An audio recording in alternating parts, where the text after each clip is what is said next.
I have made a lot of mistakes in my life. I once told a client that his Victorian mansion looked like a haunted dollhouse. I once walked into the men's restroom during a board meeting. But nothing compares to the Tuesday I accidentally hijacked a billionaire. Well, technically, I thought I was boarding a budget charter flight to Cincinnati. I was late, I was caffeinated, and I was furious. I didn't look at the tail number. I just ran up the stairs of the sleekest black jet on the tarmac, threw my coat at the most beautiful man I'd ever seen, and demanded a dark roast. I expected him to ask for my boarding pass. Instead, he locked the door and signaled the pilot to take off. Hello, my lovely pack, and welcome back to Raven's Romance Library. I hope you have your boarding passes ready, because today's story is a first-class ticket to romance, misunderstandings, and a very grumpy basset hound. Before we take off, I want to know, where in the world are you listening from right now? And more importantly, do you have a furry reading buddy curled up with you today? Let me know in the comments down below. If you enjoy these stories and want to help keep the library open, consider hitting that join button. Becoming a member is the best way to support the channel and gets you exclusive badges and priority replies.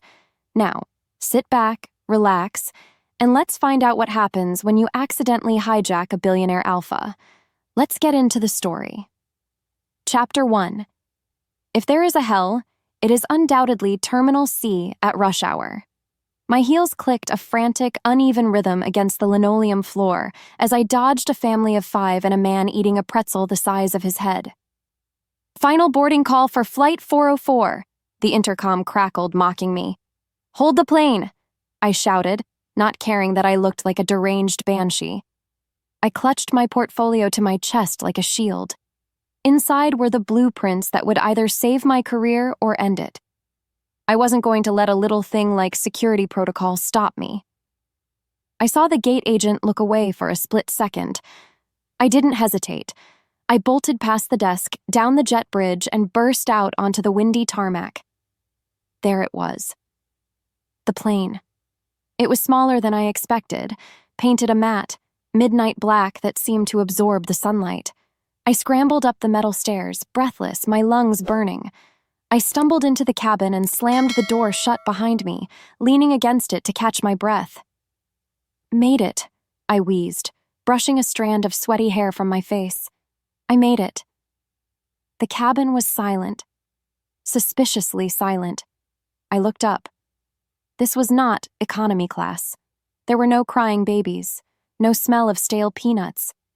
Instead, the air smelled like expensive leather, ozone, and sandalwood. The seats were massive cream-colored armchairs, and the carpet was thicker than my winter duvet. Sitting in the center chair, reading a tablet, was a man. He was devastating. That was the only word for him. Dark hair, a jawline sharp enough to cut glass, and a suit that cost more than my entire student loan debt. He looked up slowly, his eyes narrowing as they landed on me. They were a striking, impossible shade of amber. I didn't have time to be intimidated. I was exhausted, and he was clearly the flight attendant. A very well-dressed, overqualified flight attendant. I marched over, dropped my heavy carry-on bag at his polished Italian leather shoes, and shrugged off my coat. Don't just stand there looking pretty, I snapped, tossing the coat toward him. He caught it instinctively, his reflex speed blurring slightly. Help me with this, and I'll need a coffee. Black, double shot if you have it, it's been a morning. The silence stretched. It was heavy, thick, and vibrating with a strange tension. The man stood up. He was tall, alarmingly tall. He towered over me, his shadow swallowing my personal space. He looked at the coat in his hands, then at my bag, and finally down at me. Most men would have been offended. Most men would have asked for my ticket. Instead, a slow, predatory smirk curled the corner of his mouth. He stepped closer, the scent of rain and musk rolling off him in waves. You're demanding, he murmured, his voice a deep rumble that I felt in my chest. I like that. He didn't hand the coat back. He didn't tell me I was on the wrong plane. He reached past me, pressed a button on the wall, and the cabin door hissed, locking with a definitive mechanical thud. He looked toward the cockpit, his eyes flashing gold. "Pilot," he said, his voice commanding and absolute. "Take off." "Wait," I started, blinking. "Don't we need to wait for the other passengers?" "There are no other passengers," he said, tossing my coat onto the seat opposite him.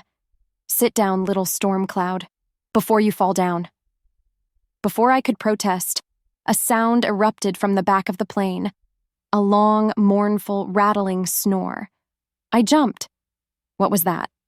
"That," the man said dryly, "is the only other creature allowed on this jet, and he hates visitors."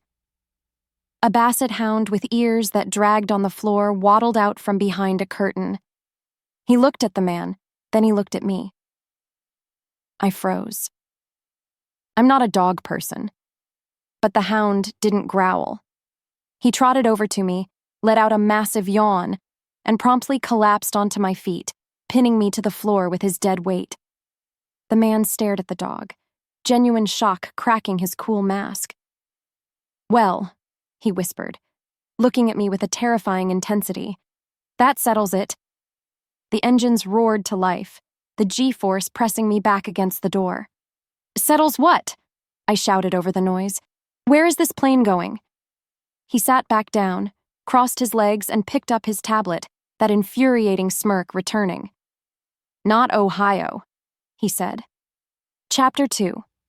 The problem with billionaires, or whatever tax bracket this man occupied, is that they make reality feel like a hallucination. The jet didn't hum. It purred. The vibration under my feet wasn't the rattle of a commercial engine, but the smooth, deep thrum of raw power. And I was currently pinned to the floor of this flying palace by 60 pounds of comatose basset hound. "Not Ohio," I repeated, the words tasting like ash in my mouth. I looked from the man to the window. All I saw were clouds, thick and white, obscuring the world below. "Okay, funny. You're hijacking the flight plan. Is this a detour? Are we picking up another flight attendant?" The man didn't answer immediately. He tapped the screen of his tablet, his movements precise and languid. He looked like a panther deciding which part of the gazelle to eat first. "You look dehydrated," he observed, ignoring my question entirely. He stood up and the cabin seemed to shrink. He walked to a sleek mahogany bar built into the bulkhead. "You asked for coffee, black, double shot." "I asked the flight attendant," I corrected, trying to wiggle my foot out from under the dog. The hound groaned, a sound like a deflating bagpipe, and dead-weighted himself further. "I didn't ask you." "Technically, you threw a coat at me," he said, his back to me.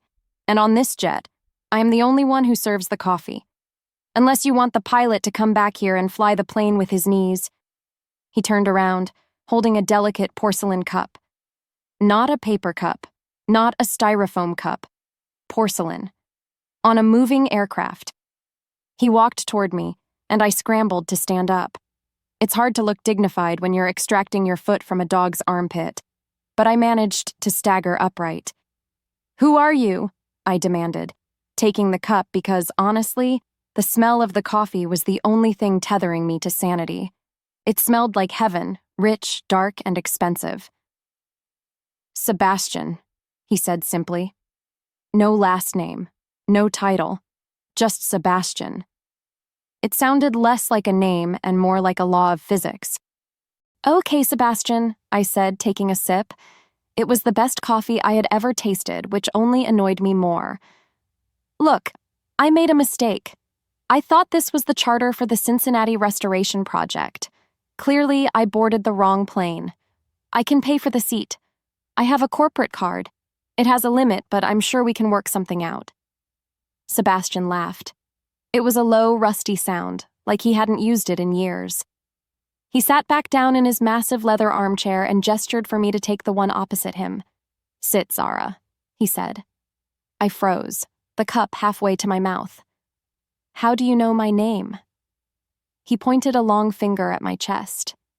I looked down. My security badge was flipped over, but my luggage tag, bright yellow and shaped like a hard hat, was facing him. Observant. I muttered, sinking into the chair. The leather was soft, butter smooth, and swallowed me whole. Okay. So, Sebastian, since we aren't going to Ohio, where are we going? New York? Chicago? Please tell me it's somewhere with a major airport so I can book a flight back before I get fired. He watched me over the rim of his own cup. His eyes were unsettling, too gold, too focused. He looked at me the way I looked at a crumbling foundation, analyzing the structural integrity, looking for the cracks. We are going home, he said softly. Home? I choked. Whose home? Yours? I don't know you. You can't just take people to your house. I didn't take you, he countered, a wicked glint in his eye. You stormed my castle, threw your armor at me, and demanded tribute. I'm simply accommodating your invasion. I want to get off, I said, my voice rising. We are at 35,000 feet, he replied calmly. Unless you have a parachute in that portfolio, you are staying for dinner.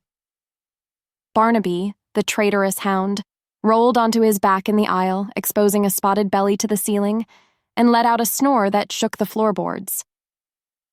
See? Sebastian gestured to the dog. Even Barnaby thinks you should relax. Barnaby is a dog, I snapped. He licks his own butt. I don't trust his judgment. Sebastian leaned forward, his elbows on his knees, invading my space without moving an inch. The air between us crackled, hot and electric. You should, he whispered, his voice dropping to that dangerous velvet rumble again. He has excellent instincts. He's usually the only one who knows when someone is lying. And right now, he thinks you belong here. Chapter 3. I stared at the dog. Barnaby was currently paddling his paws in the air, chasing dream rabbits. He thinks I belong here because I smell like stress and beef jerky, I argued, gripping the armrests of the chair until my knuckles turned white. Look, Sebastian, this isn't funny anymore. I have a job. I have a life. I have a cat named Dozer who needs to be fed tonight. Turn the plane around. Sebastian set his cup down on the marble side table.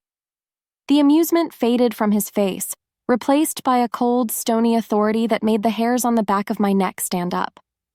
I cannot turn the plane around, he said. There is a weather system closing in behind us. Massive headwinds. If we turn back now, we risk turbulence that would spill your precious coffee.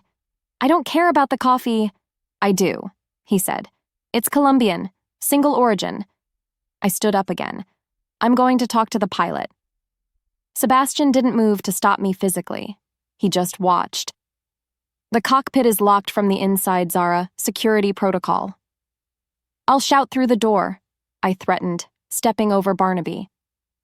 The moment I moved toward the cockpit, the dog woke up. Fast.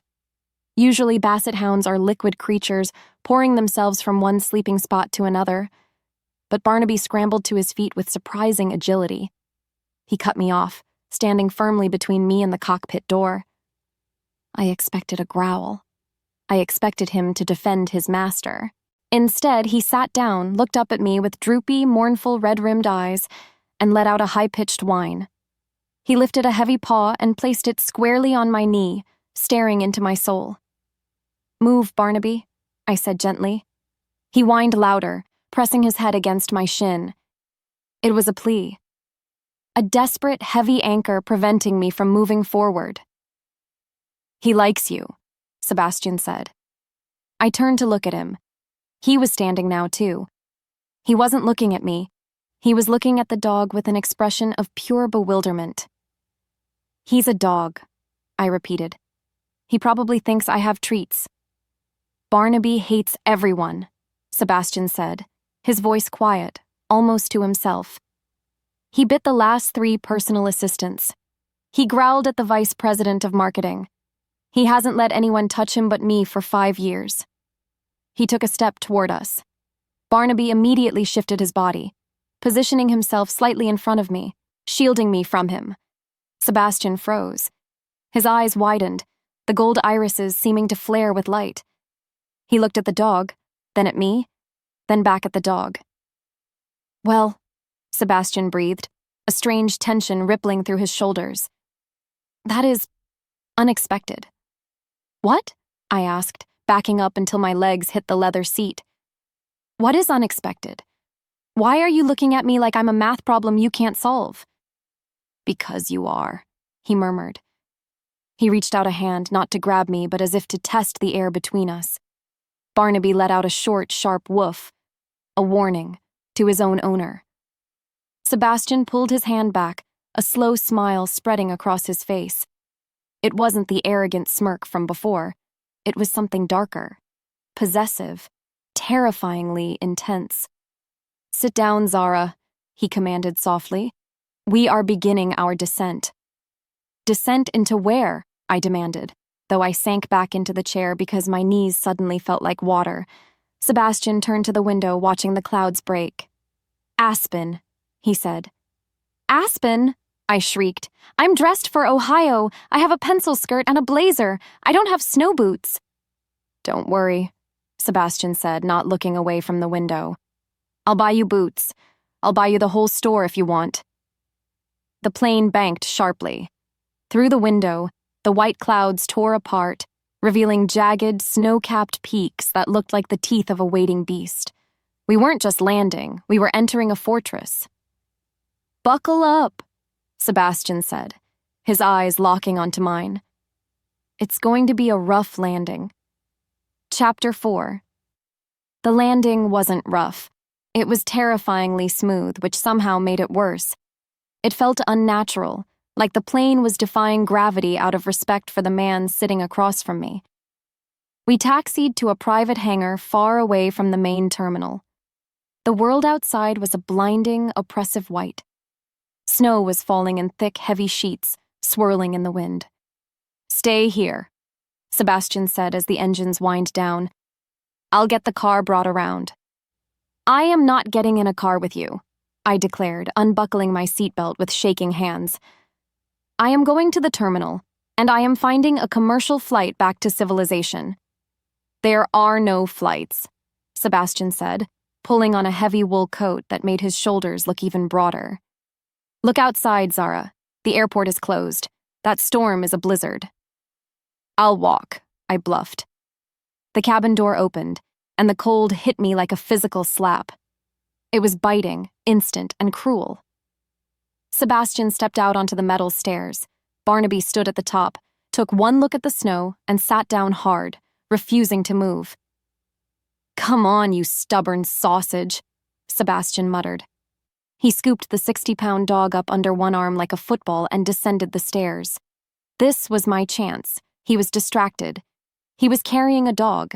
I grabbed my bag and bolted. I ran down the stairs, past Sebastian, and hit the tarmac. I expected solid ground. I got a sheet of black ice hidden under a dusting of powder. My heels, sensible pumps for a client meeting, absolute death traps for Aspen, slipped instantly. My feet went out from under me. I flailed, bracing for the impact of hard concrete on my hip. I squeezed my eyes shut, but I didn't hit the ground. 1 second I was falling, and the next, a hard, warm arm was wrapped around my waist. The movement was impossible. He had been 10 feet away, holding a dog. There was no way he could have reached me that fast. It was a blur, a glitch in reality. I gasped, my eyes flying open. Sebastian was holding me against his chest, my feet dangling inches off the ice. He was breathing hard, not from exertion, but from something else. His face was inches from mine. I could see the individual snowflakes caught in his dark eyelashes. Barnaby was tucked securely under his other arm, looking unimpressed by my athletics. I told you, Sebastian growled, his voice vibrating through my ribs. You are not walking. How? I stammered, staring at him. You were over there. I'm fast, he said, his gaze dropping to my lips for a fraction of a second before snapping back to my eyes. The heat coming off him was unnatural. He was a furnace in the middle of a blizzard. Put me down, I whispered, though I didn't push him away. I couldn't. My hands were gripping the lapels of his coat to stay upright. If I put you down, you'll fall, he said, and I don't like it when my things get broken. My things. The arrogance of it should have made me scream. Instead, a shiver went down my spine that had nothing to do with the cold. I am not a thing, I hissed, and I am definitely not yours. Sebastian smiled. It was a sharp, dangerous smile that promised an argument he intended to win. The night is young, Zara, he said, and the storm is just getting started. He didn't put me down. He turned, carrying both me and the dog, and walked toward the fleet of black SUVs waiting in the snow like a hearse procession. As he walked, I looked over his shoulder at the snow where he had been standing. There were no footprints between the stairs and where he caught me, just unbroken white. I swallowed hard, the realization settling in my stomach like lead. I wasn't just on the wrong flight. I was in the wrong world. And the pilot had just locked the door. Chapter 5.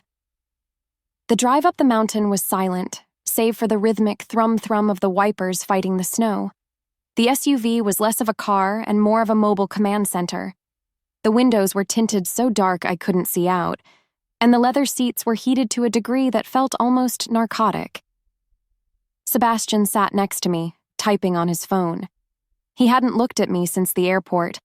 He hadn't explained how he moved so fast on the ice. He was letting me stew in my own panic, which was, admittedly, working. "We're here," he announced, sliding his phone into his coat pocket.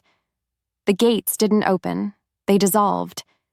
Heavy steel slabs slid silently into the rock face, revealing a winding, heated driveway that cut through the snow like a black scar.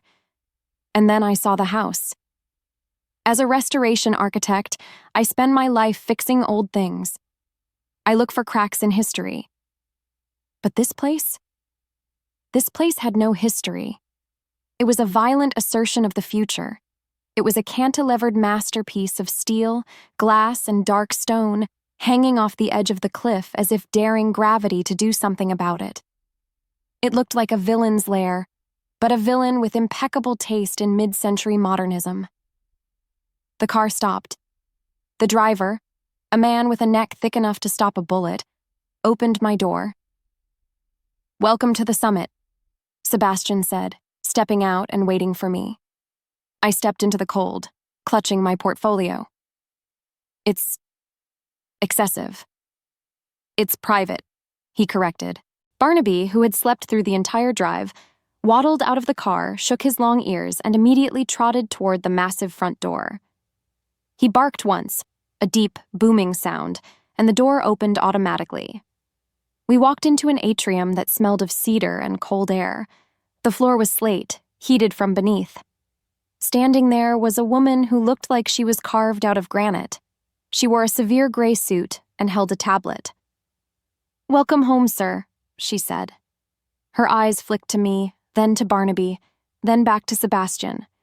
Her expression didn't change, but I swore I saw a flicker of shock. And guessed. "Mrs. Gable," Sebastian nodded. "The weather has grounded us. Ms. Zara will be staying until the storm passes. Prepare the guest wing." Mrs. Gable tapped her tablet, her lips thinning. "Impossible, sir. The storm knocked out the geothermal pump for the east wing an hour ago. The pipes are freezing as we speak. It's uninhabitable." I narrowed my eyes. "Convenient." "Unfortunate," Sebastian said, though he didn't look surprised. "What about the staff quarters?" "Full," Mrs. Gable lied. I knew she was lying. This house was the size of a hospital. There was no way every bed was taken. "The only zone with active climate control is the master penthouse." Silence stretched in the hallway. I looked at Sebastian. He looked at me, his face a mask of polite regret that didn't reach his golden eyes. "Well," he said, unbuttoning his coat, "it seems we are roommates." "I'll sleep on the sofa," I said quickly. "The sofa is Italian silk," Sebastian countered. "Barnaby sleeps on the sofa. You can take the bed. I'll take the floor." "I am not taking your bed," I argued, following him as he started walking up the floating staircase. Barnaby was already ahead of us, his tail wagging like a metronome. "Zara," Sebastian stopped on the stairs, looking down at me. This is a blizzard in the Rockies. If you sleep in the unheated wing, you will freeze. If you argue with me, I will pick you up and carry you again. Choose. I gripped the railing. You're enjoying this. I rarely enjoy anything, he said darkly. But watching you try to command a room you have no power in? Yes, that is entertaining. He turned and kept walking. Barnaby sat at the top of the stairs, looking down at me with those droopy, judgmental eyes. He let out a huff as if to say, he's rich, he's hot, and he has radiant floor heating. Just walk up the stairs, human. I gritted my teeth and followed. Chapter 6. The master penthouse was not a room. It was a zip code. The entire far wall was a sheet of smart glass, currently displaying the swirling white chaos of the blizzard outside. In the center of the room sat a bed that was likely bigger than my entire apartment in Chicago.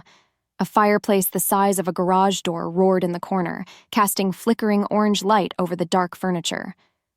The bathroom is through there, Sebastian said, pointing to a door that looked like a bank vault. There are fresh towels. I assume you didn't pack pajamas for a site visit. I didn't pack anything, I reminded him, because I was supposed to be in Cincinnati. He walked to a massive walk-in closet and returned a moment later holding a black t-shirt. He tossed it to me. It's clean. It will be a dress on you. I snatched the shirt and marched into the bathroom.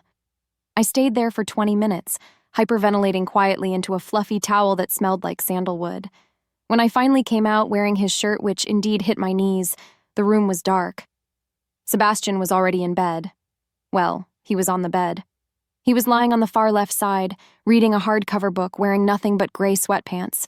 His chest was bare. It was a landscape of muscle, defined, scarred, and intimidatingly wide. I thought you were taking the floor, I accused, clutching the hem of the shirt. The floor is marble, he said without looking up from his book.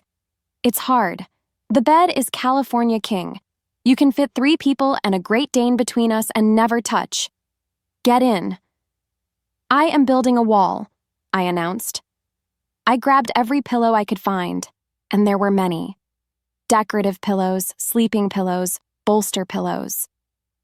I constructed a fortress down the center of the mattress, a demilitarized zone of down feathers. I crawled into the right side, staying as close to the edge as possible without falling off. If you cross the pillow wall, I will stab you with my drafting pencil. Terrifying, he murmured, turning a page. We lay there in silence for a long time. The fire crackled. The wind howled against the glass. Why do you work so hard? He asked suddenly into the dark. You were running in that airport like your life depended on it. It did, I said, staring at the ceiling. If I don't land the Cincinnati contract, my firm goes under. I'm the only one left. Everyone else quit when the funding dried up. I could buy the firm, he said. It wasn't a boast. It was a statement of fact, like saying the sky is blue.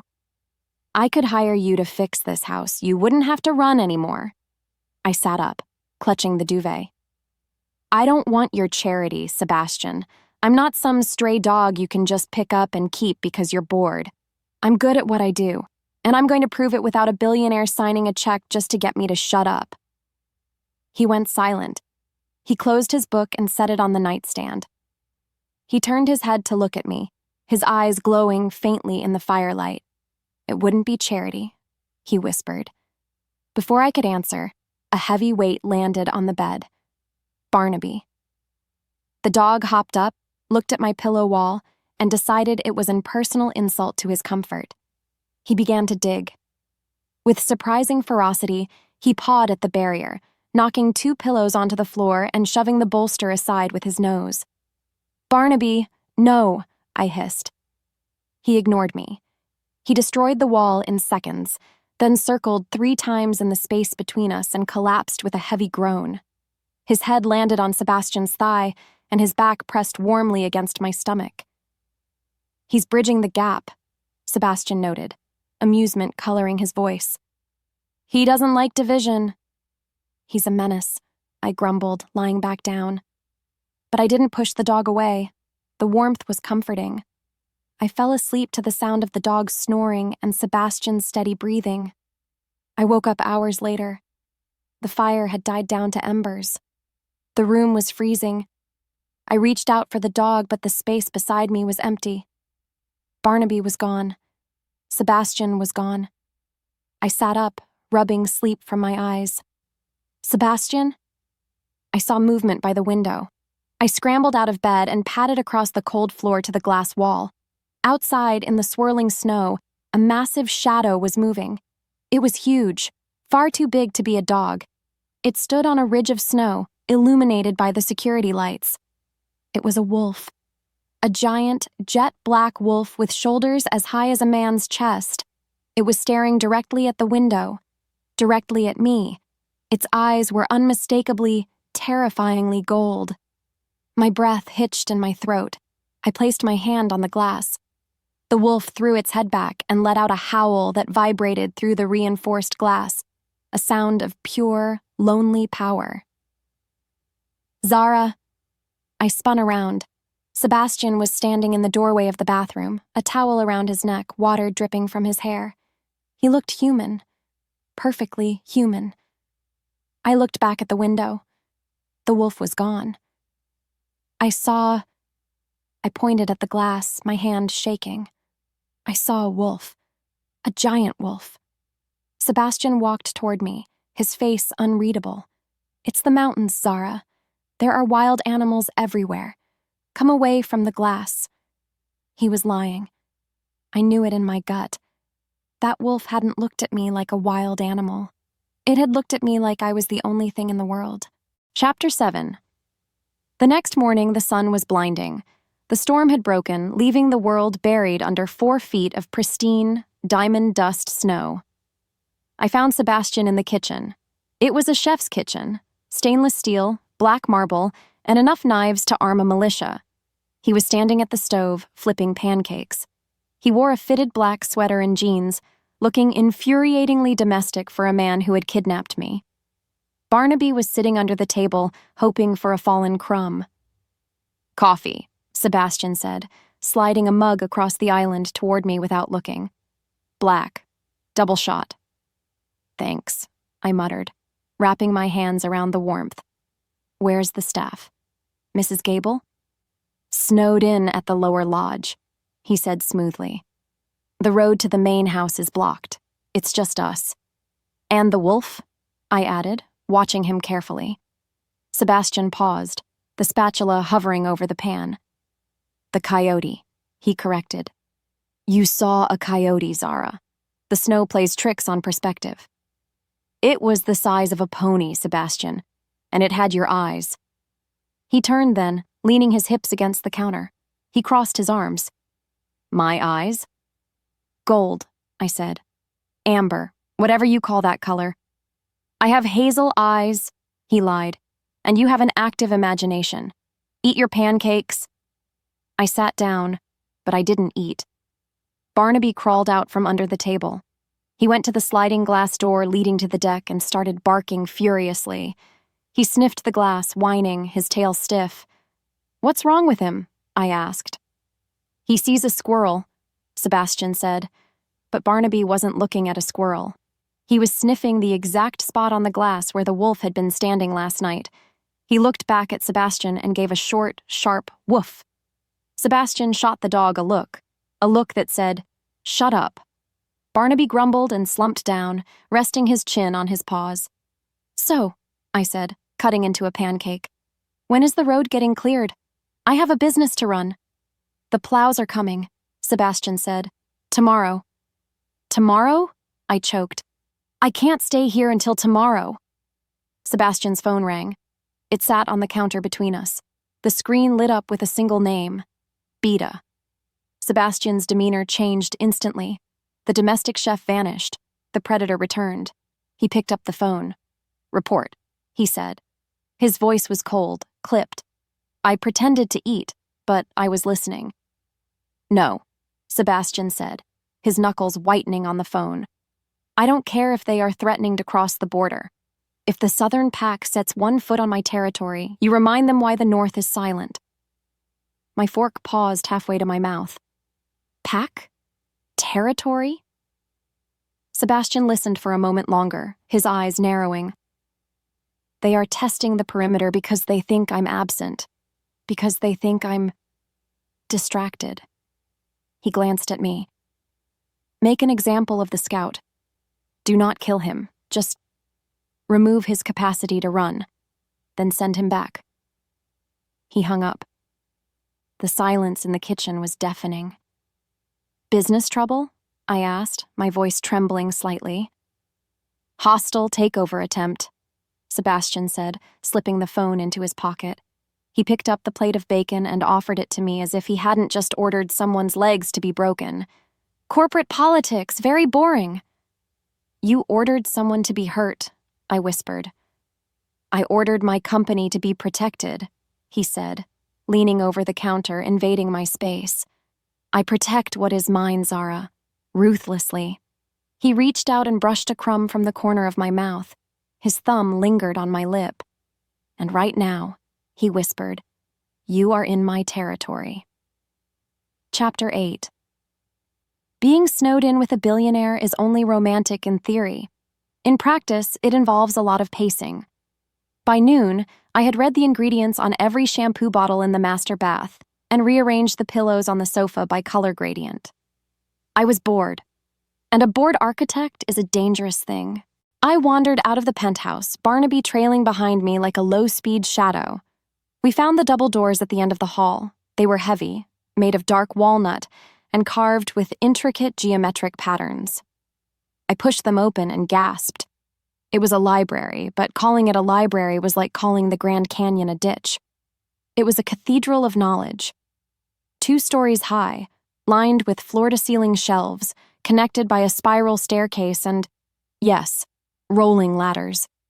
The air smelled of old paper, leather binding, and the faint, woodsy scent of the man sitting at the massive desk in the center of the room. Sebastian didn't look up from his laptop. He was typing furiously, his brow furrowed, radiating that do-not-disturb energy that usually sends assistants running for cover. I walked in. Barnaby flopped down on a Persian rug that probably cost more than my car. Your feng shui is a disaster, I announced, my voice echoing in the cavernous room. Sebastian stopped typing. He didn't turn around. Hello to you too, Zara. I see you've escaped the pillow fortress. This room, I gestured, walking toward a shelf. It's beautiful, structurally. But the flow is all wrong. You have the desk facing the wall instead of the window. You're blocking the natural light. It's depressing. It says, I am a brooding overlord who hates sunshine. Sebastian swiveled his chair around. He looked tired, but when his eyes landed on me, that flicker of amusement returned. I am a brooding overlord. It's part of the brand. And your books, I continued, climbing onto one of the rolling ladders. I pushed off, gliding smoothly along the shelves.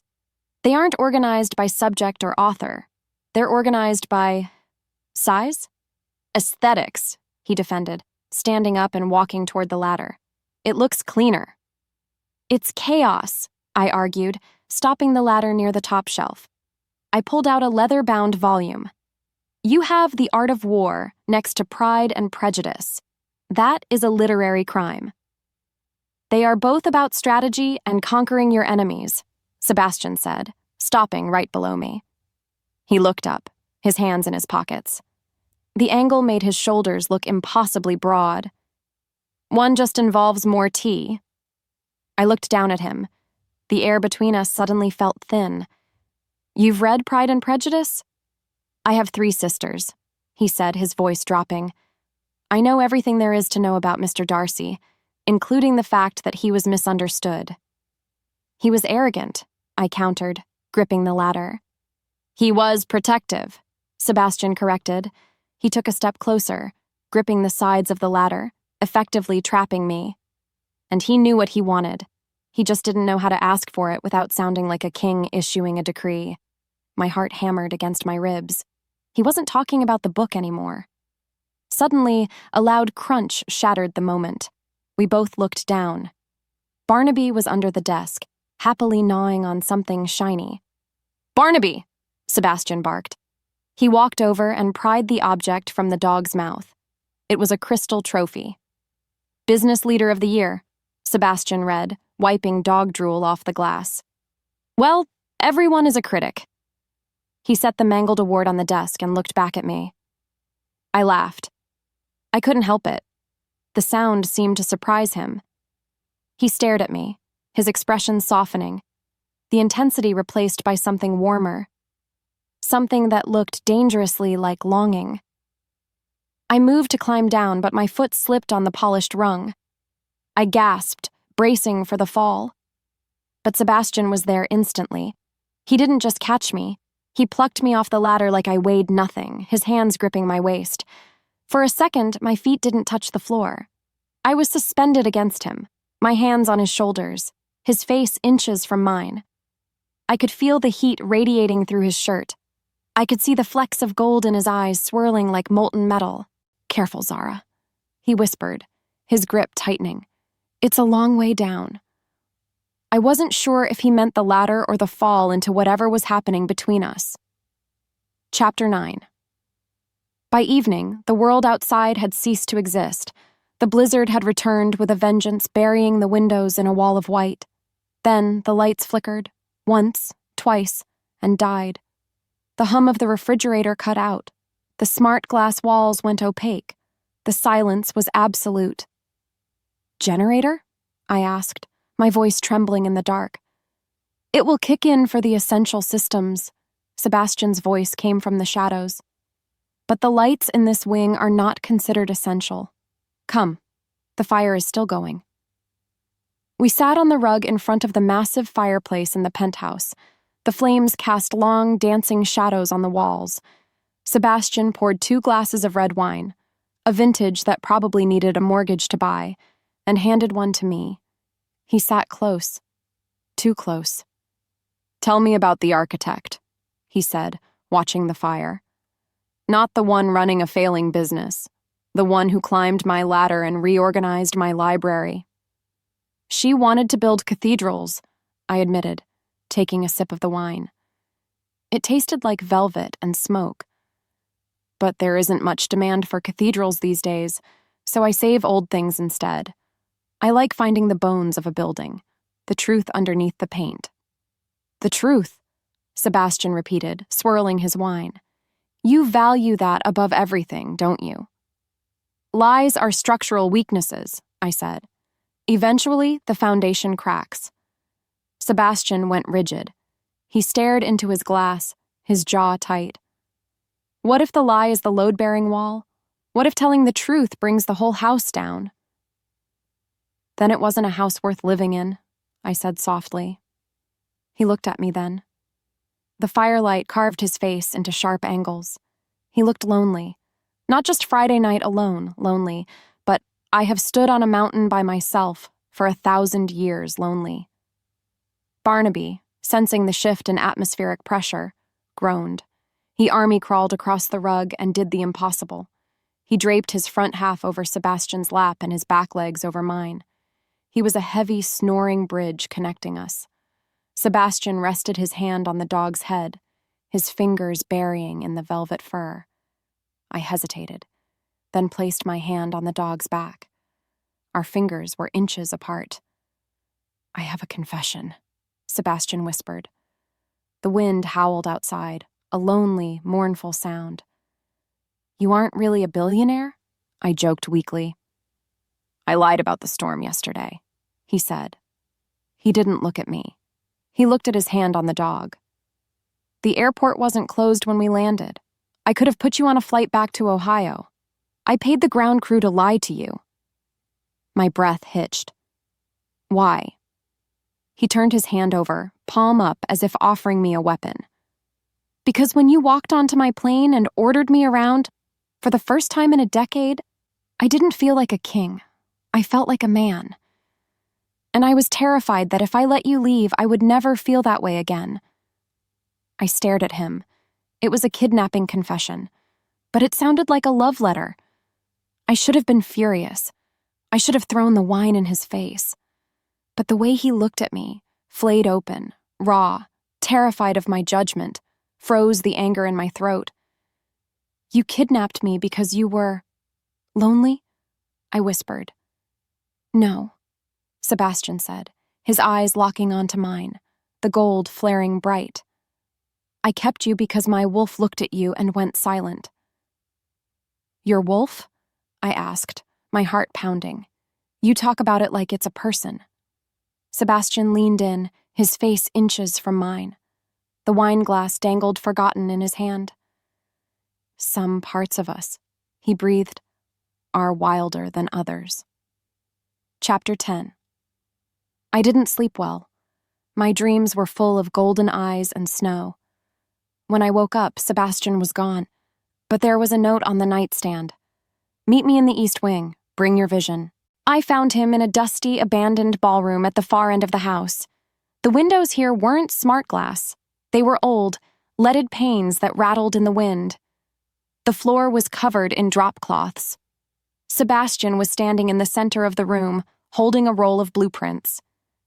"This room," he said without preamble. "It was my mother's favorite. I haven't touched it since she died. It's rotting." He handed me the blueprints. "I want you to fix it. Not for me, for the house. Restore it. Make it breathe again." I unrolled the plans. My professional brain took over, pushing aside the confusion of last night's confession. I walked the perimeter, tapping the walls, checking the molding. "The bones are good," I murmured, forgetting he was there. "We need to strip this paneling. Open up the skylights. It needs light." Sebastian watched me work. He didn't speak. He just watched me with that intense, focused pride that made my skin prickle. Barnaby found an old tennis ball in the corner, probably 20 years old and hard as a rock. He dropped it at my feet, barking happily. "Not now, Barnaby," I laughed, kicking the ball gently for him. He scrambled after it on the slippery floor, his nails clicking frantically. The ball rolled under a heavy oak cabinet in the corner. Barnaby whined, pawing at the wood. Okay, I said, crouching down. "I'll get it." I reached under the cabinet. My fingers brushed the ball, but they also brushed something else. Loose floorboards. I frowned. I pulled the board. It came away easily. Beneath it was a small, hidden compartment. "What is it?" Sebastian called from across the room. "Just checking the subfloor." I lied. My heart started to race. Inside the compartment was a metal box. I pulled it out. It wasn't locked. I opened the lid. Inside wasn't money or jewels. It was a stack of old yellowed parchment and a heavy signet ring bearing a crest of a wolf wearing a crown. I picked up the top document. It was a treaty. "We, the elders of the Northern Territory, hereby pledge our blood and loyalty to the bloodline of Sebastian, the true Alpha King, sovereign of the Shifter Nation." The world tilted. Alpha King. Shifter Nation. This wasn't a nickname. This wasn't corporate branding. I looked at the ring. The crest matched the tattoo I had seen peeking out from Sebastian's collar. "Zara?" I froze. Sebastian was standing right behind me. I hadn't heard him move. I slowly stood up, turning around, clutching the document to my chest. He looked at the paper in my hand. Then he looked at my face. The warmth vanished from his eyes, replaced by a cold, deadly panic. "Give me that," he said, his voice low. "Alpha King?" I whispered, taking a step back. "What is this, Sebastian? Is this some kind of cult, or—" I looked at the ring again. Then I thought about the wolf in the snow, the way he moved, the way Barnaby, the truth detector, worshipped him. "You're not just a billionaire," I realized, my voice shaking. You're not even human." Sebastian took a step toward me. "Zara, listen to me." "Stay back," I shouted. Barnaby ran between us, dropping the tennis ball. He didn't wag his tail. He looked at Sebastian, then at me, and let out a low, mournful howl. The heavy oak door of the ballroom slammed shut behind Sebastian. He hadn't touched it. "I can explain," he said, and for the first time, his voice sounded like a growl. But you are not leaving this room until you understand. Chapter 11. I ran. It wasn't the dignified exit of a professional architect. It was a scramble. I fled the ballroom, the heavy oak doors echoing shut behind me, and didn't stop until I reached the master penthouse. I locked the door. Then I locked the bathroom door. Then I sat on the edge of the oversized marble tub, clutching the stolen document to my chest like a shield. My heart was hammering a frantic rhythm against my ribs. Alpha King, Shifter Nation, Sovereign, Rational Explanation, I whispered to the empty room. There has to be a rational explanation. Maybe it's a role-playing group. Maybe it's a secret society of billionaires who like wolf iconography. Maybe he's just eccentric. But deep down, I knew. I remembered the speed on the tarmac, the way he carried the dog like a feather, the wolf in the snow with eyes like molten gold. I needed information. My phone had 0 bars of service, victim to the mountain storm. I looked around the bathroom. It was a marvel of modern technology, heated floors, Japanese toilet, and a mirror that spanned the entire wall. I remembered Sebastian touching the corner of the mirror yesterday to check the weather. I stood up and pressed my finger to the glass. A menu bloomed into existence, glowing soft blue. Smart home interface. I tapped the browser icon. My fingers shook as I typed, Sebastian plus Wolfcrest plus Alpha. The satellite internet was slow, buffering for an agonizing 10 seconds. Then, the results flooded the screen. It wasn't a secret society. It was a monarchy. Headlines screamed at me in bold text, "The silent king of the North remains reclusive. Pack tensions rise as Alpha Sebastian disappears. Is the treaty broken?" I clicked on images. There he was, not in a suit, but in rugged tactical gear, standing in a forest, surrounded by men who looked like they ate concrete for breakfast, and on his finger, clear as day, was the ring. He's real, I breathed, touching the cold glass. He's literally a king. Then a new alert popped up. A breaking news banner from a gossip site. TMZ Shifter Edition. Breaking. The king's secret pet? My stomach dropped. I clicked the link. A grainy video played. It was from the airport. It showed me, pixelated but unmistakably me in my pencil skirt and heels, running up the stairs of the black jet. It showed Sebastian catching my coat. The caption read, "Sources confirm Alpha Sebastian has taken a human mistress to the Winter Palace. Is she a fated mate or just a plaything to annoy the council? Insiders say the king is bored and looking for entertainment. Scandal erupts as the Northern Pack demands answers. Mistress, plaything, entertainment." The words burned into my retinas. The humiliation was physical, a hot wave of nausea. He hadn't just kidnapped me. He had turned me into a national headline. I wasn't Zara the architect anymore. I was the scandalous human toy of a bored monster. A heavy pounding shook the bathroom door. "Zara." Sebastian's voice came through the wood. It wasn't the smooth, purring voice of the billionaire. It was rough, desperate. "Open the door. Don't look at the internet. Whatever you are reading, it's wrong." Barnaby whined from the other side, scratching at the wood. Even the dog sounded worried. "Go away!" I screamed, backing up until I hit the cold tile wall. "I know what you are, and I know what I am to you." "You don't know anything," he roared. The doorknob rattled violently, the metal groaning under his grip. He could break it. I knew he could break it. He could tear this whole house down with his bare hands. But he didn't. He stopped. "Please," he said, the words sounding foreign and jagged in his throat. "Open the door. Let me see you." I looked at the mirror, at the headline calling me a plaything. "No," I whispered. Chapter 12. The silence on the other side of the door was worse than the shouting. I stayed in the bathroom for an hour, watching the snow pile up against the skylight. Eventually, the cold seeped into my bones. I couldn't hide in a marble box forever. I unlocked the door and stepped out. Sebastian was sitting on the edge of the bed, his head in his hands. Barnaby was lying on his feet, his long ears spread out like puddles of velvet. When I opened the door, Sebastian's head snapped up. He looked wrecked. His hair was messy, his eyes wild. He stood up slowly, holding his hands out, palms open. "I didn't want you to find out like that," he said. "Like what?" I walked into the room, fueled by a cold, sharp anger. By finding a treaty in the floor, or by reading that I'm your entertainment on a gossip site? "The press are vultures," he spat, his eyes flashing. "They don't know what you are." "And what am I?" I challenged him. "Am I a guest? No, guests can leave. Am I an employee? No, I never signed a contract. So what am I, Sebastian?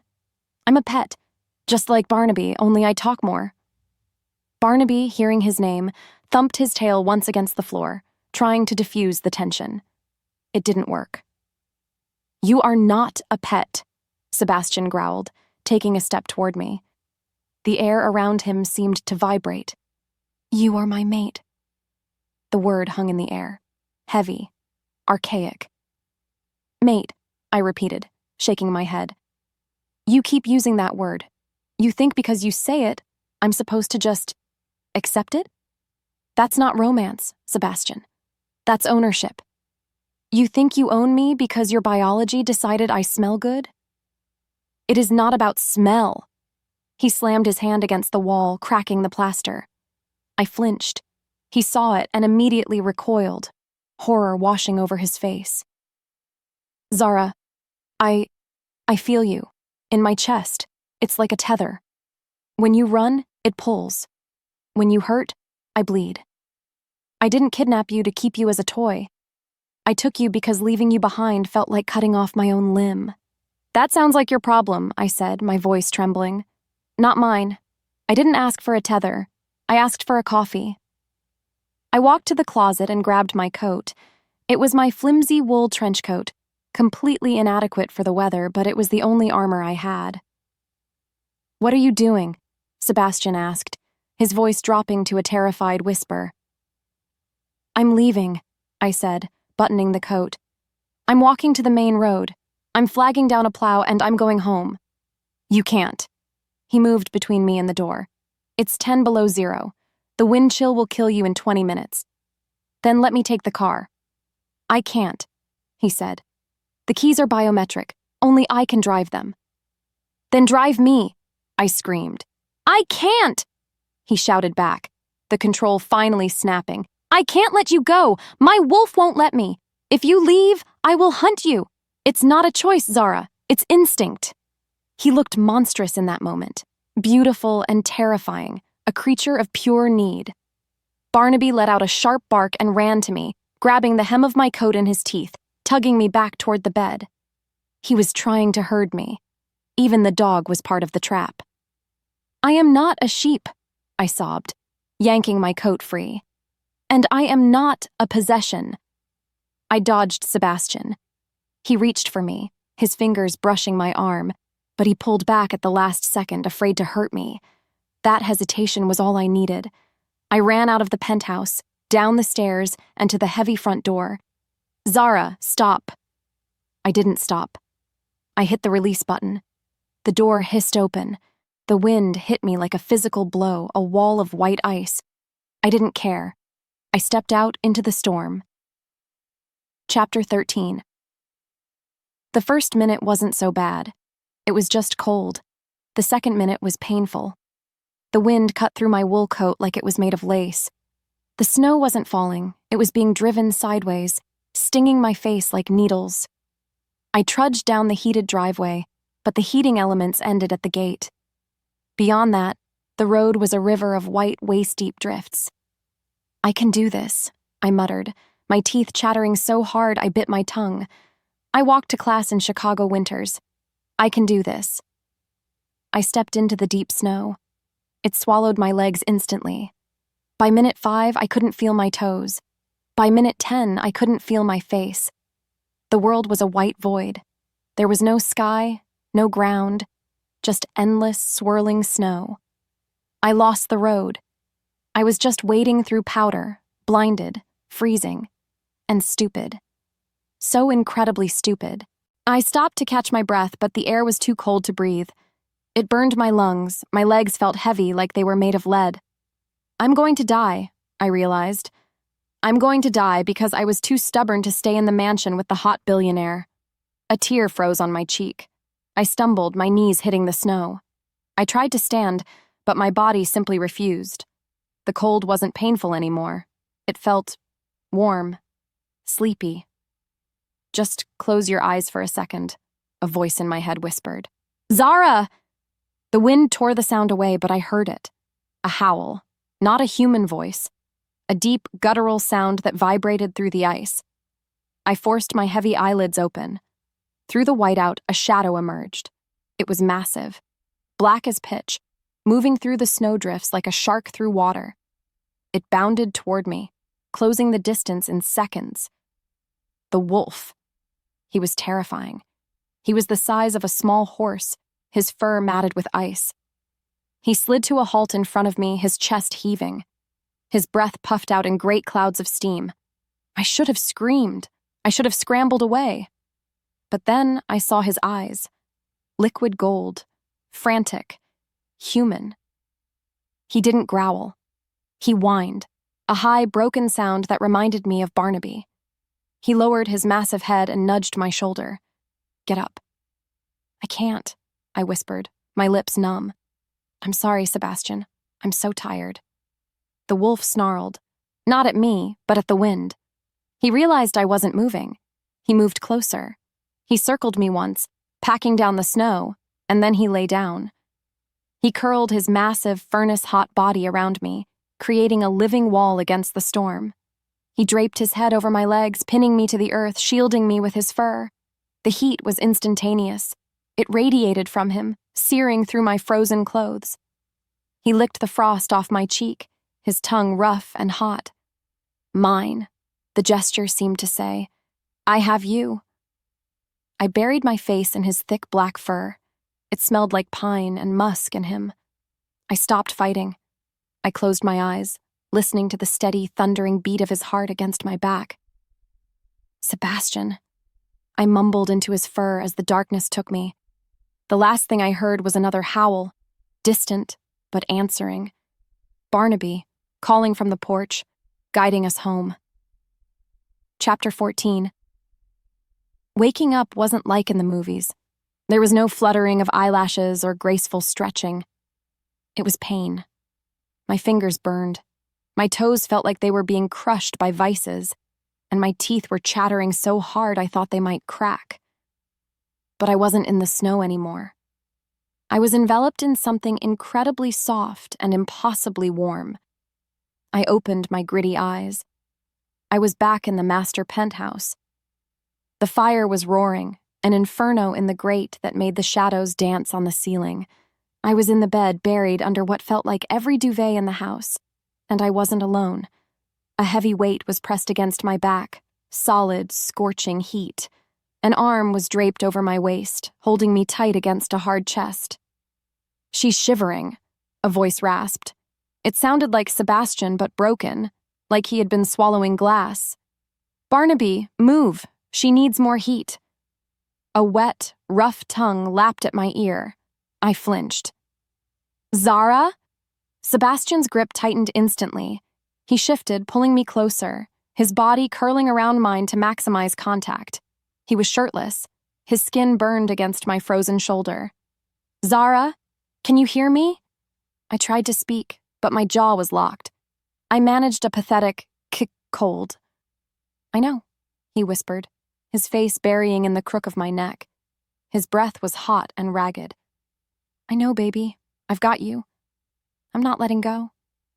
He began to rub my arms, brisk, friction-generating strokes. He was frantic. There was no arrogance left in him. The king was gone. This was just a man who had stared into the abyss and blinked first. I thought I lost you, he murmured against my skin, his voice cracking. I couldn't find your scent in the wind. The snow was too deep. If Barnaby hadn't... He trailed off, choking on the words. I turned my head slightly. Barnaby was lying on top of the covers by my feet, looking unusually alert.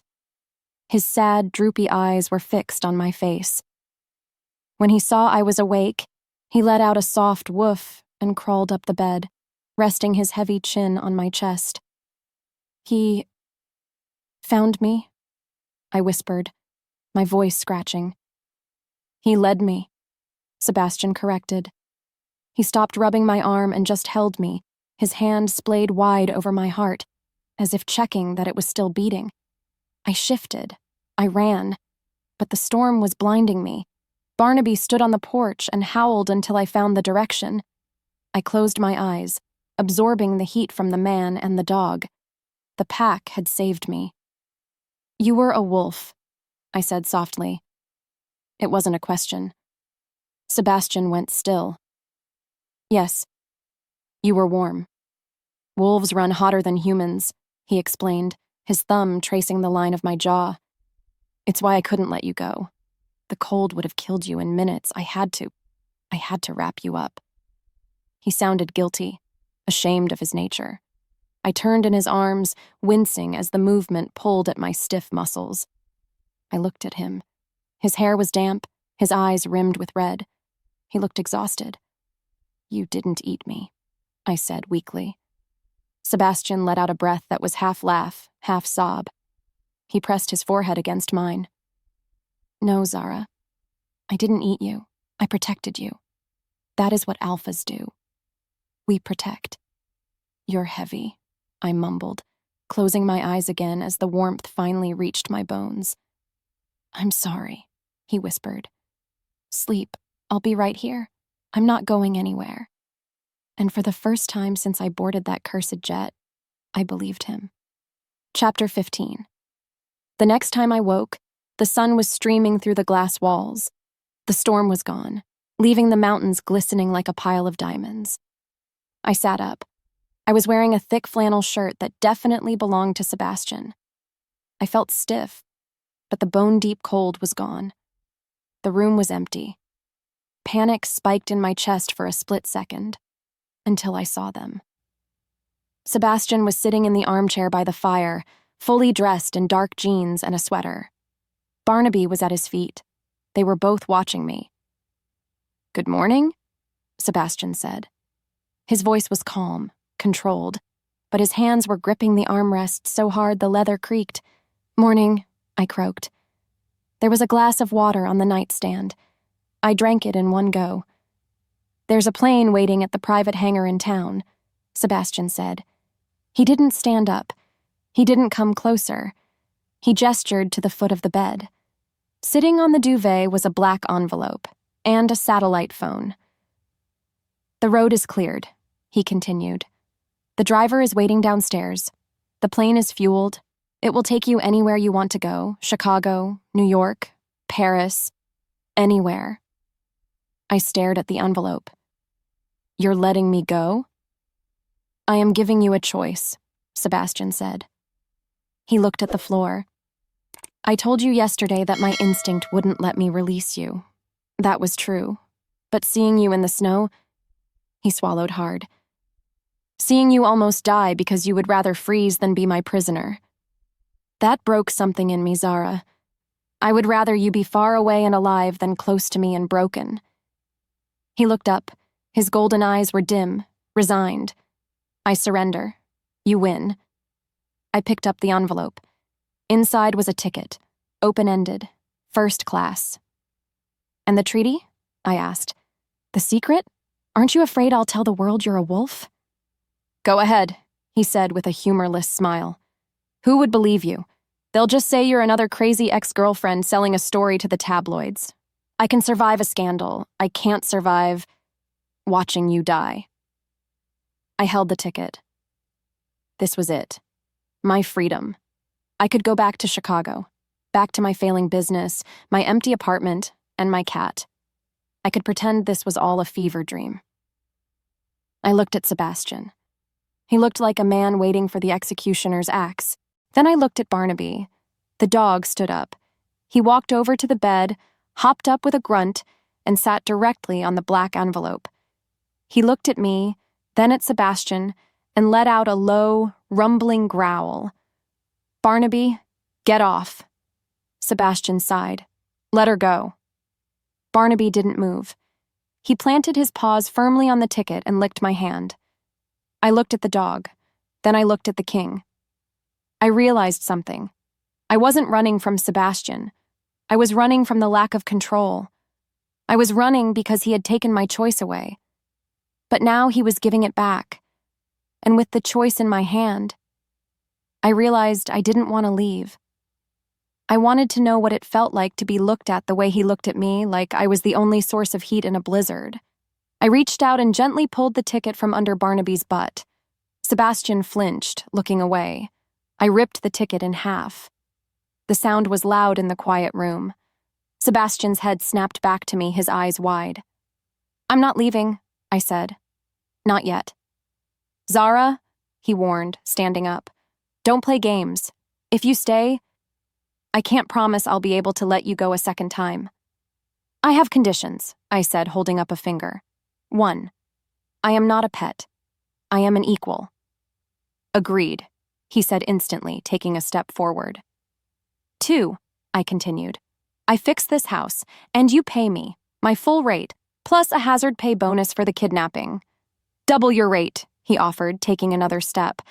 "And 3, I said, dropping the torn ticket onto the bed. "You take me on a date, a real date, in public, where you have to wear a tie and I don't have to run through snow." Sebastian stopped at the edge of the bed. The gold in his eyes flared to life, burning brighter than the sun on the snow. He reached out and took my hand, bringing it to his lips. "Done," he whispered against my knuckles. Barnaby barked happily and immediately rolled over for a belly rub.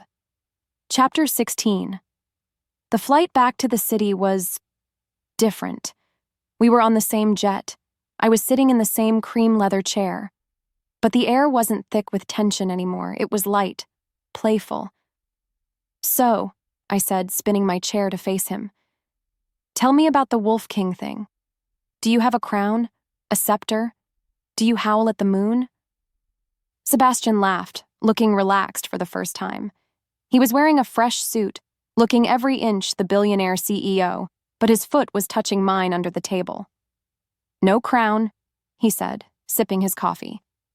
"Just a lot of administrative headaches, keeping the packs in line, negotiating territory, trying to keep teenagers from shifting on TikTok." "That sounds exhausted," I smiled. "It is," he admitted. He looked at me with a softness that made my toes curl. "It's lonely work. Or it was." Barnaby was wearing a new accessory.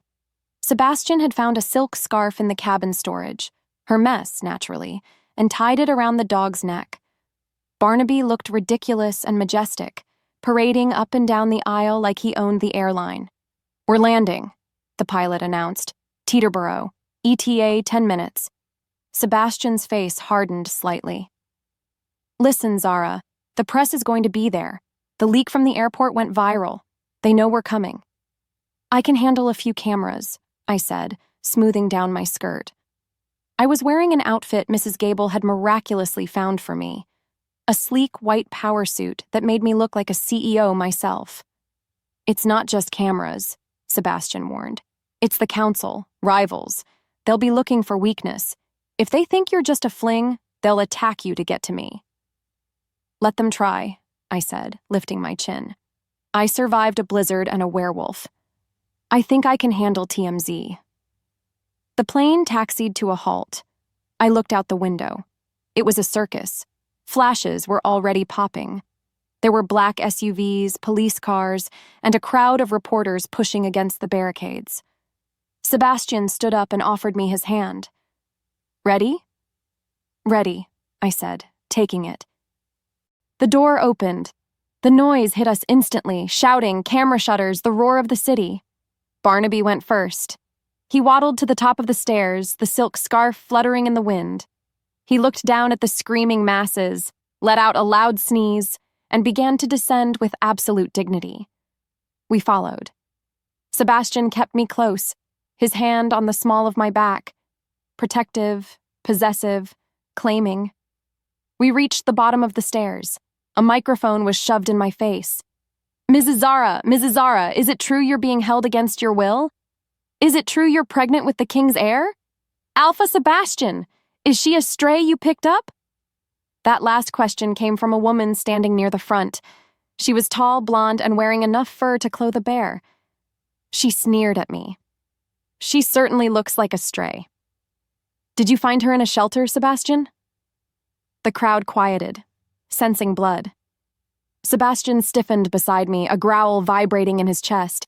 I squeezed his hand, stopping him. I got this. I stepped forward, smiling sweetly at the woman. Barnaby sat down next to me, leaning against my leg. Actually, I said, my voice projecting clearly over the tarmac. He didn't find me, I hijacked him. And as for looking like a stray, I looked the woman up and down, eyeing her dated fur coat. I'm an architect. I specialize in restoring crumbling facades. Call my office if you need a consultation. You look like a fixer-upper. The crowd gasped.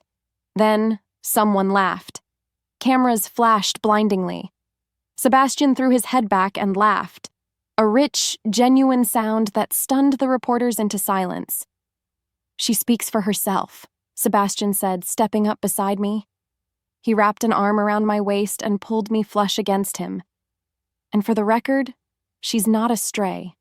She's the future. Barnaby barked in agreement. It was the perfect exit line. Until a black limousine screeched onto the tarmac, bypassing security, and blocked our path to the SUVs. The back door opened. An older man with silver hair and the same golden eyes as Sebastian stepped out. He held a cane topped with a silver wolf's head. The crowd went deathly silent. Sebastian went rigid. Father, he hissed. The older man didn't look at Sebastian. He looked straight at me.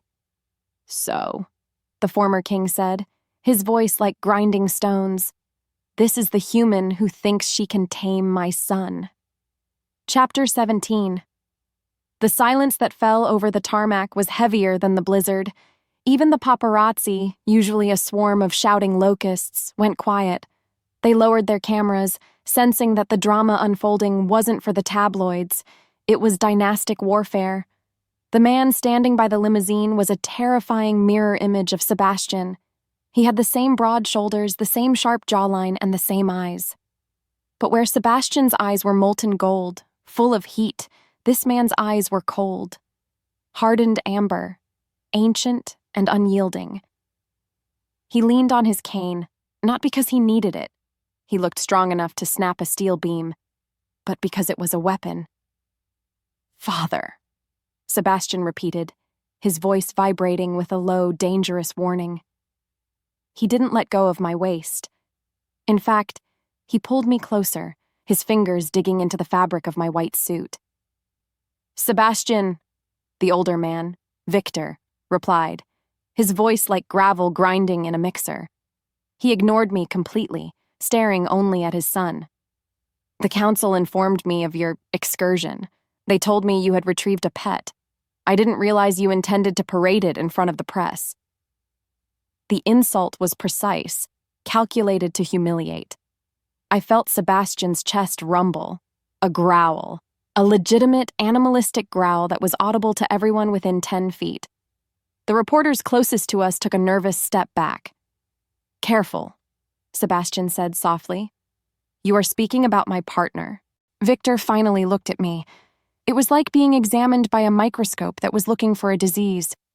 He scanned my wind-blown hair, my defiant stance, and the basset hound currently sitting on my foot. Partner, Victor scoffed. She is human. She is fragile. She breaks in the winter. She is a liability, not an asset. Look at her, Sebastian. She is shivering. I wasn't shivering from cold. I was shivering from adrenaline. Sebastian opened his mouth to defend me, to roar, to probably start a brawl on national television. I squeezed his hand. Hard. No, I whispered. I've got this. I stepped out of the circle of Sebastian's protection. It was terrifying, but I refused to hide behind him. I took 2 steps toward the old king. I adjusted my cuffs. I stood up straight, channeling every ounce of project manager dealing with a difficult contractor energy I possessed. "Mr. Victor, is it?" I asked, my voice steady. Victor blinked, clearly unused to the furniture speaking to him. "You may address me as Alpha." "I'm afraid I can't do that," I said pleasantly. "I don't work for you. I work for myself. And frankly, your assessment of my structural integrity is outdated." I gestured to the press, then back to him. "You see a liability because I'm human," I continued, my voice gaining strength. "You think strength comes from claws and fangs and hiding in the woods. But I'm an architect. Do you know what happens to buildings that refuse to adapt to the modern world? Buildings that are too rigid, too heavy, too stuck in the past?" Victor narrowed his eyes. "Enlighten me." "They collapse," I said coldly. "They rot from the inside out because they can't handle the changing climate. You call me fragile? I just survived a plane crash, a blizzard, and a kidnapping by your son. I didn't break. I negotiated a double-rate contract and a date." I took a step closer, lowering my voice so only he, and the sensitive microphones, could hear. "You built a kingdom on fear. I build things that last. If you want Sebastian's legacy to survive this century, you don't need another wolf. You need a renovation." The silence stretched. It was agonizing. Victor stared at me, his face unreadable. Then he looked down. "Barnaby," Victor commanded. He snapped his fingers. "Come." It was a test, the ultimate power play. Barnaby had been the family dog for years. He was the pack mascot. If the dog went to the father, I lost.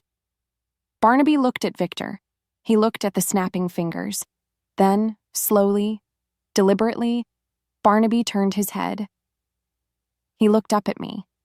He let out a long, dramatic sigh, waddled around my legs, and sat down on my other foot, leaning his entire 60 pounds against my shin. He looked back at Victor and let out a short, dismissive sneeze. The crowd erupted. A few photographers actually laughed.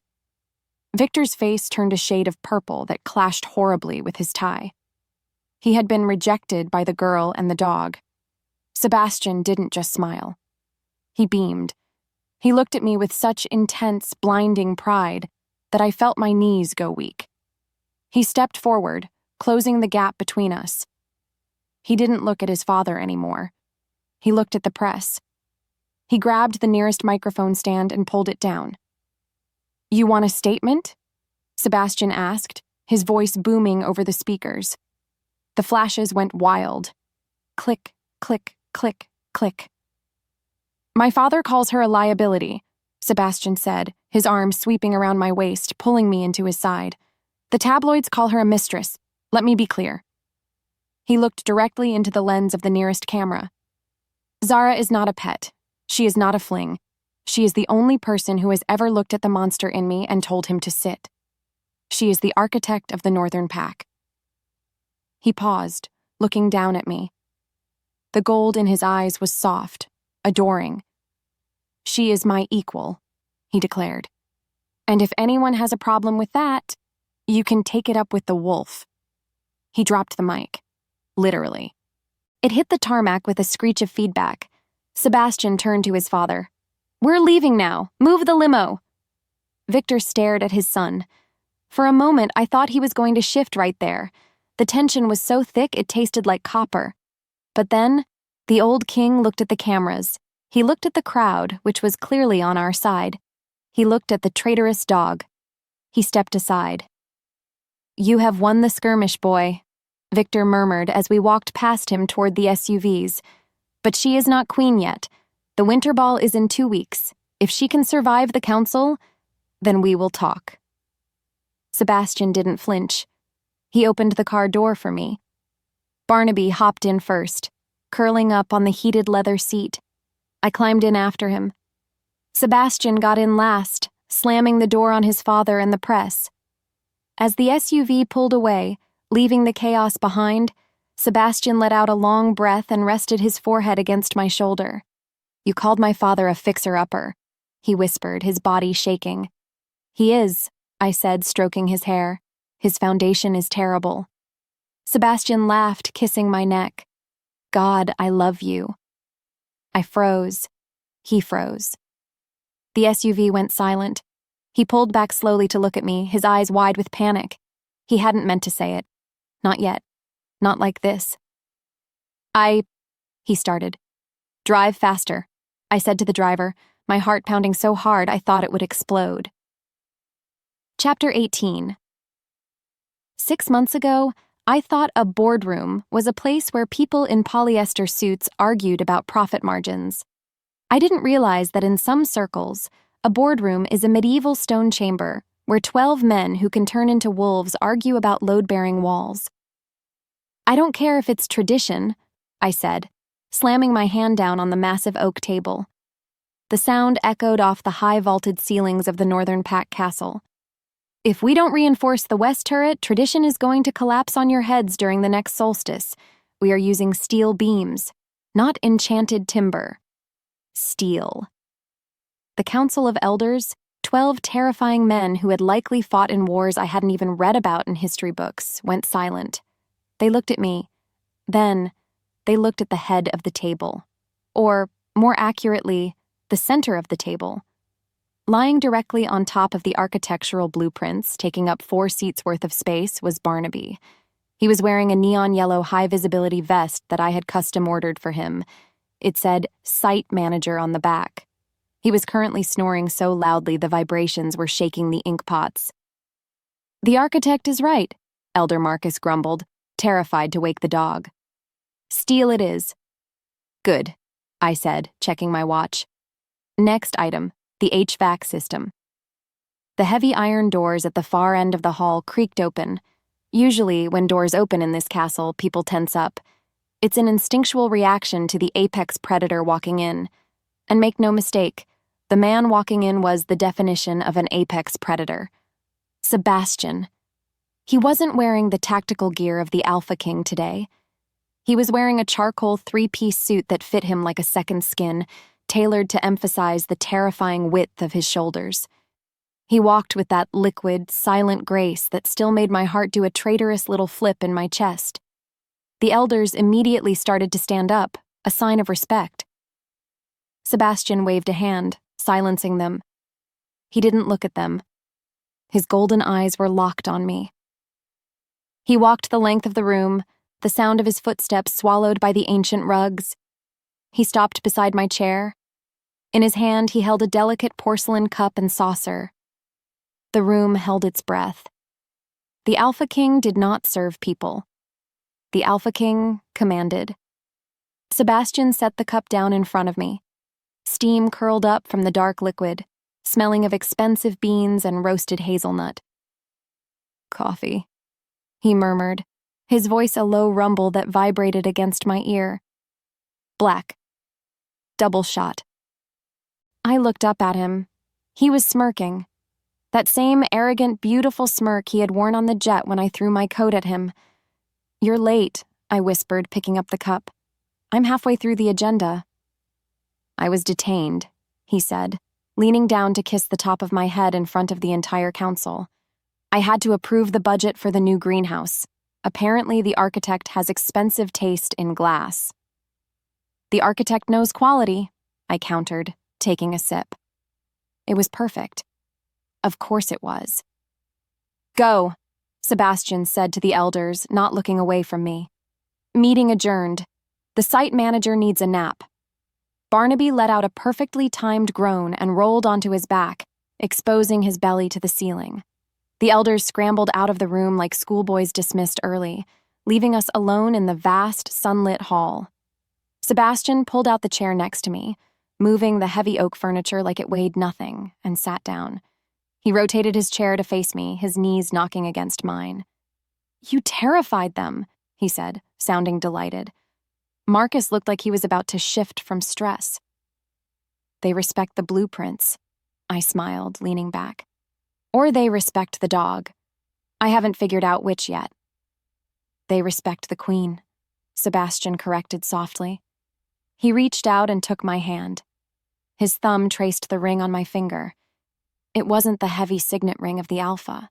It was a new one, a band of platinum with a diamond that looked like a shard of ice. 6 months, he mused, looking around the restored hall.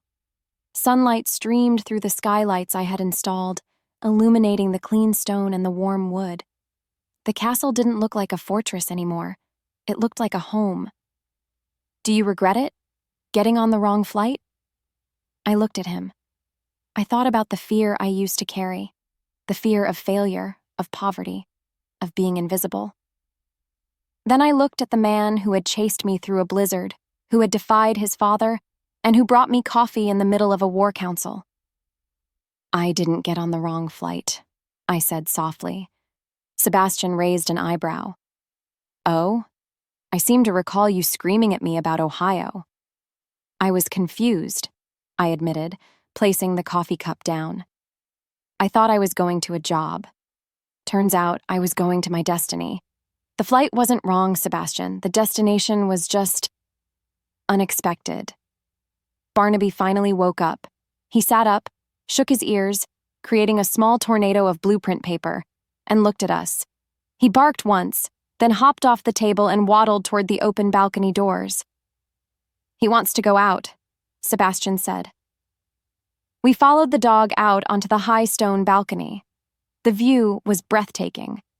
The Rocky Mountains stretched out in every direction, jagged peaks covered in snow, glistening under the blue sky. This was his territory. Our territory. Below us, on the snowy lawn, I could see the construction crews setting up for the winter ball. It was going to be the event of the season. The press was already camping at the gates. But up here, the air was thin and quiet. Sebastian moved behind me, wrapping his arms around my waist, pulling me back against his chest. He rested his chin on my shoulder. You know, he whispered, we have a jet on standby. We could skip the ball, fly somewhere warm, Fiji, the Maldives, and leave the site manager in charge? I laughed, pointing at Barnaby, who was currently barking at a very unimpressed eagle circling above. Barnaby can handle it, Sebastian murmured, kissing the sensitive spot behind my ear. Come away with me, Zara. Let me kidnap you again. Properly this time. I turned in his arms, looping my hands around his neck. The wind whipped my hair around us, but I wasn't cold. I would never be cold again. Only if you promise one thing, I said, looking into those molten gold eyes. Anything, he vowed. Name it. I'll buy it. I'll conquer it. No conquering, I smiled, leaning in until our lips were inches apart. Just don't make me sit in economy. Sebastian laughed, a free, joyous sound that echoed over the mountains. Never, he promised. He looked over my shoulder at the waiting horizon, then back at me, his eyes flaring with that familiar possessive heat. Pilot, he whispered against my lips, quoting the moment that changed our lives. Take off. And as he kissed me, high above the world, I knew I had finally landed exactly where I was supposed to be. Quick favor, don't go anywhere yet. If you thought Zara made a mistake on the jet, wait until you see the mess this next heroine gets into. She mistakes the Alpha King for a lost security guard and actually pats him on the head. The entire pack goes dead silent. You do not want to miss the fallout. Click the video on your screen right now to watch Are You Lost, Puppy?